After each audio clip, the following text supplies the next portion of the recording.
महर्षि भृगु ने गुस्से में आकर भगवान विष्णु की छाती पर जोर से लात मार दी।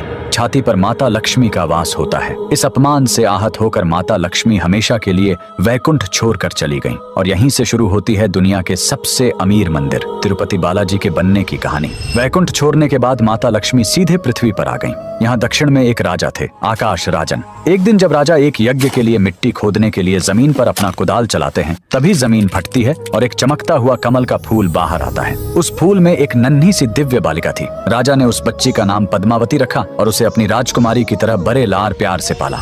उधर भगवान विष्णु माता लक्ष्मी के बिना बहुत उदास हो गए। उन्हें ढूंढते हुए वो धरती पर तिरुमाला की पहाड़ियों पर आ गए। माता के वियोग में वो इतने दुखी थे कि उन्होंने खाना पीना छोड़ दिया और एक चींटी के टीले के अंदर बैठकर गहरे ध्यान में चले गए। भगवान को भूखा देखकर एक गाय रोज उस चींटी के टीले पर जाती और अपना सारा दूध उसके अंदर गिरा देती थी। एक दिन गाय चराने वाले ने यह देख लिया। उसे लगा कि गाय दूध बर्बाद कर रही है। गुस्से में आकर उसने गाय को मारने के लिए अपनी कुल्हाड़ी खींचकर पूरी ताकत से उसकी तरफ फेंक दी। उस बेजुबान गाय को बचाने के लिए भगवान विष्णु तुरंत उस टीले से बाहर निकलकर सामने आ गए और कुल्हाड़ी का वह भयानक वार अपने सिर पर ले लिया।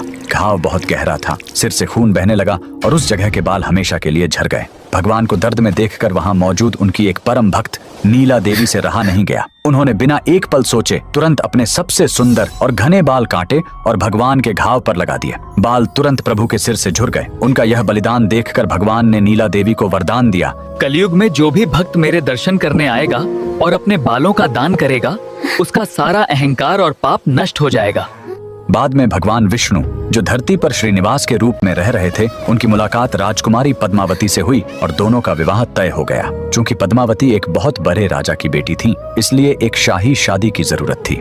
लेकिन प्रभु के पास धन नहीं था, इसलिए भगवान श्रीनिवास ने धन के देवता कुबेर से एक बहुत बड़ा कर्ज लिया। कुबेर ने शर्त रखी कि कल युग के अंत तक भगवान को यह कर्ज ब्याज समेत चुकाना होगा। आज भगवान तिरुपति बालाजी उसी कर्ज को चुका रहे हैं। मंदिर में भक्त जो करोड़ों का धन और सोना दान करते हैं, वो कुबेर का कर्ज चुकाने के लिए होता है। और जो महिलाएं और पुरुष अपना सिर मुंडवाते हैं, वो नीला देवी के बलिदान का सम्मान करने और अपना अहंकार भगवान के चरणों में छोड़ने के लिए ऐसा करते हैं। अगर आप भी भगवान बालाजी के भक्त हैं, कमेंट्स में लिखें गोविंदा गोविंदा।